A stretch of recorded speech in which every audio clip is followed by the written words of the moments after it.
Good morning and Merry Christmas. Jay here. It's Christmas Eve.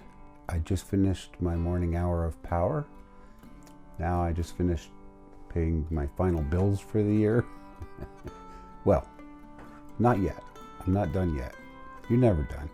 Getting ready for tonight and tomorrow with family. We're going to go to church tonight and maybe have a little get together here at our house. We have a big Christmas surprise for my youngest daughter this year, and I'm working on trying to get that worked out. We're fixing up a car. She can't drive it yet because she doesn't have her license, and she has to wait till she's 18 to get it because we didn't get her permit until she was 17. So she needs a lot more practice driving, but we figured she could practice on the car that she's probably going to use. That would be a good thing, I think. She'll be used to driving it by the time she gets her wings of freedom. So we're very blessed this year to be able to even just celebrate with the gift giving and things like that, which isn't the whole purpose of this holiday. As we all know, it sure makes it special when you have the ability to have a warm roof over your head and a meal to share with friends and family.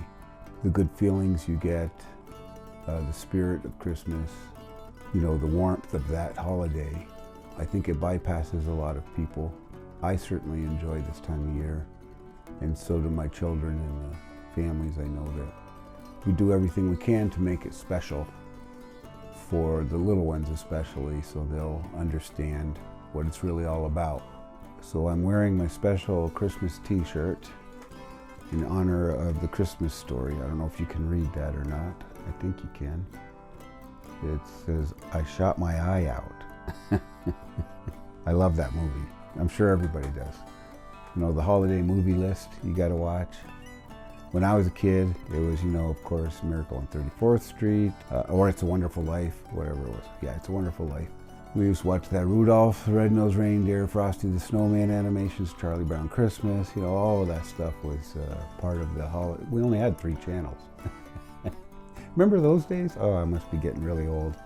Only 3 channels on your TV, and it was a black and white TV. We couldn't afford a color TV. So we had black and white TV, and we got 3 local channels. We were lucky with the rabbit ears and all of that stuff. Oh, and I'm also wearing my Christmas slippers. Here, let me show you one. I don't know how you would read them, like that. Papa Bear? No. Maybe like that. I don't know. Everything's backwards.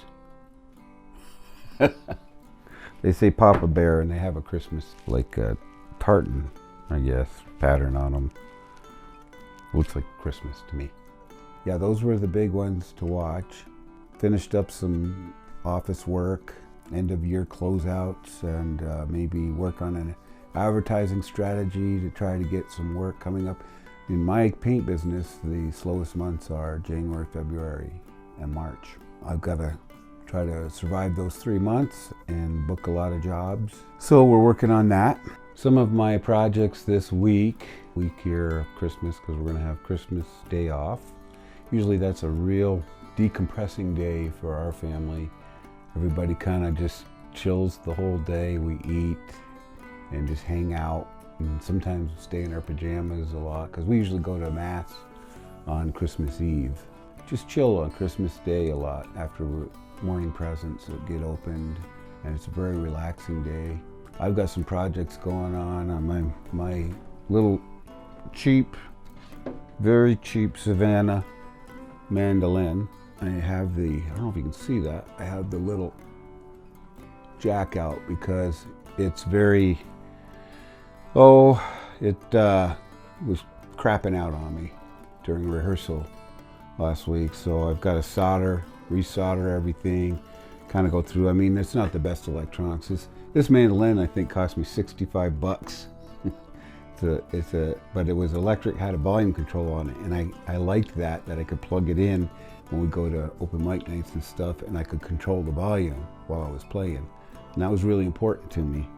The other day at practice, we plugged it in and it was crackling and popping, and we found out it was a different cord, but because I was jiggling around and messing with it, sticking my finger down in there, I think I finally did mess it up.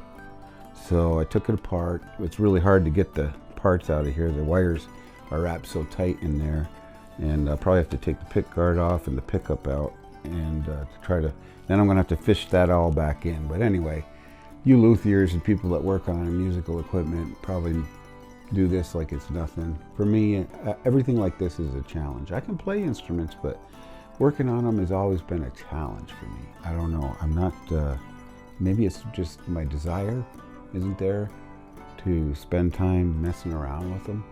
So I always bring them to a luthier. It's kind of like my cars. I could learn about mechanics and automotives and work on them. I used to spend, seems like in the old days I had a Ford F-150 pickup truck, and it was a 1977 model, I think it was. And it seemed like every weekend I was underneath that thing fixing something. I remember one time I pulled the whole drive shaft out, and it was heavy. Of course I was young, and I carried that drive shaft down to a automotive mechanic place to have the universal joints or something put in, or the ball joints or whatever it was, I don't remember. He pressed them in, or took the old ones out and pressed the new ones in. Then I went back down, put it on my shoulder again, and carried it all the way back to my house. And that was probably 3/4 of a mile down to that garage. It was, yeah, at least. I don't have that kind of energy anymore. I have to depend on other people to fix the vehicles, and they're not as mechanical. They're more, everything's computerized. I mean, not everything, but so much of it is a system that's engineered to work off of other computer systems and things like that, that I don't fully understand it and don't have the desire to really learn it, to be honest with you. But necessity, was always the mother of invention for me. When I had to fix something because I didn't have the resources to pay someone else to do it, well, then I had to kind of learn it. I mean, it was like a forcing thing.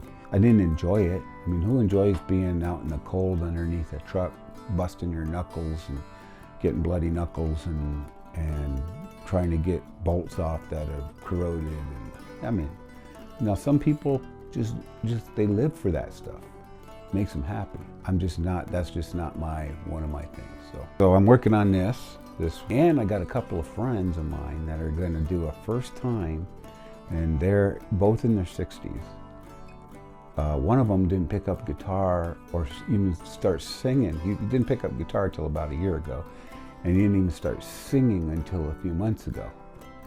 And so now they're going to go to the open mic night, and I have the utmost respect for them doing this thing. This is something that they both discovered they love to do.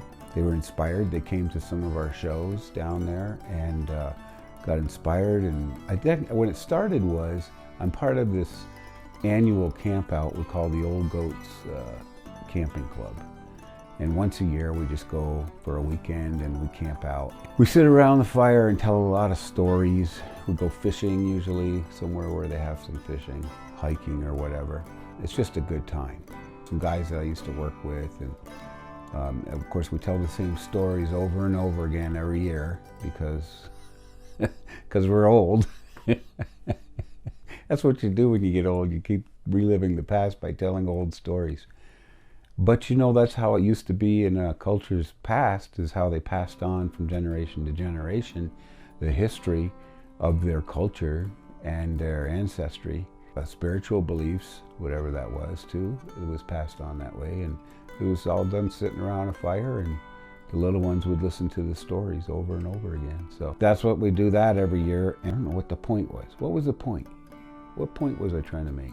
Oh yeah, so I played guitar, and it turns out, as you know, people always say, well, I played the little guitar. So one of the guys played guitar previously, and I had a couple guitars with me, and I let him play one. And then out of 5 of us there, I think 4 of us had played guitar before or whatever. So we kind of pass around the guitars and stuff. One guy had never played guitar, and I showed him how to play a G chord on it. I just said, here, just strum it, And he got very interested in it. And the next thing you know, he bought a guitar. He's been taking lessons. He's getting pretty good at, chord changes at the cage, C-A-G-D-E chord changes, and now he's learning bar chords even. So he's in that and starting to accompany himself. So him and my other friend have worked up 2 songs, or 2 or 3 songs, I'm not sure. And they're gonna go down to the open mic night and perform them. I just think that is so awesome. So again, it holds to my point that I make a lot in my videos. At any age, you can do whatever your heart desires. You want to try it, try it. And this open mic night happens to be a very safe environment. They have all kinds of level of players, from people that, like my friends that have never performed in front of people before as a group or whatever, all the way up to very polished musicians that were professional at one time. There's even one older fella that played with some big names like Chuck Berry and some, I don't know who else, but back in the 60s he was on sessions or played with these guys on tour or whatever. So it's, I just can't say enough about when I see people get out of their box or try something new that they really enjoy and love. And these guys have been, it's given them, I mean, they're both retired, but they've been rehearsing like every day or every other day, getting together and rehearsing it. So getting ready for this performance. So they're very excited about it. And me too. I can't wait to hear them, and I've been trying to be supportive. I can't make it to all their little practices or rehearsals and stuff to give unwanted advice or anything like that. Or what should I say? My advice is worth exactly what they pay for it. Yeah, you've heard that before. Anyway, I want to wish everybody a Merry Christmas. This might not even air until Christmas tomorrow morning, or maybe, yeah, tomorrow morning probably. Tomorrow afternoon maybe, I don't know. But Merry Christmas, Happy New Year, that's coming up for YouTube. I've been using a Zoom 3, I think it is, camera, which is designed for recording live music performances. It's got a great sound system. And I was able to figure out how to make the lapel mic work with the Zoom H. It doesn't have an input for it. However, I swapped out the head from my Zoom H5 recorder, which does have an input for 3.5 millimeter microphone. So I was able to hook up the lapel mic so I get much better, clearer voice sound without background. I also have a shotgun mic for the top of the camera too that works, or I can hook up the H5 recorder separately and record the soundtrack and then sync it with the camera afterwards too. So there's a lot of different ways I can do it. But that's how I've been doing this. So on my wants list this year, and it's going to take probably a year to get it or whatever, I really want to get like an M50. I'm going to try to get a Canon, either M50 camera or another model that's comparable, mirrorless camera type with video capabilities. Get smart about cinematography, photography. You know, I got my start in video. This is really strange how things come full circle in your life. This is a good story. When I was about 14, I was very interested in the arts. And my dad was, he was very progressive when I think about it now. God bless him, he passed away a little over a year ago. He was 90 years old. But when I was young, he was very progressive. He was into modern technology. When I was 7, he took me to Man and His World Expo in Montreal, Canada in 1967. It was a very scientific expo, World Expo, about technology. They had that Buckminster Phillips, I think his name was, or the buckyball with the geodesic dome was there. And that was the main exhibition hall or something. It was in a geodesic dome. I don't remember a whole lot because I was only 7. They had one of those hovercrafts that went across water and got right up onto land. We actually took a ride on the hover because you had to go across the St. Lawrence Seaway, I think, to get to it. And we took a hovercraft or something over to it. And And it was just unbelievable. It was a lot of fun. Maybe it wasn't the St. Lawrence Seaway. I don't know. I can't remember. And then when I was 14, my dad, he got me involved in, we lived in Saranac Lake, which was 10 miles away from Lake Placid, New York. And in Lake Placid, New York, they had they had just built a Center for the Performing Arts building there. And they had a video production wing, or a chapter of that they got a grant for. And at that time, video was a great big reel-to-reel thing, okay? Not a little cassette you put into a player or anything like that. It was a big recorder, this big, and it was reel-to-reel, and it had a strap on it. So if you were out on location filming, and the camera was big and heavy, it was like huge, big camera, like this big. You had to carry the camera on your shoulder looking through the viewfinder, and you had this great big heavy reel-to-reel pack that was running. The reel-to-reel was recording the videotape as you were recording it. It was recording it. Anyway, my dad signed me up for classes in that. It was like you take this course in video production. It was 3 hippies from California that were running it.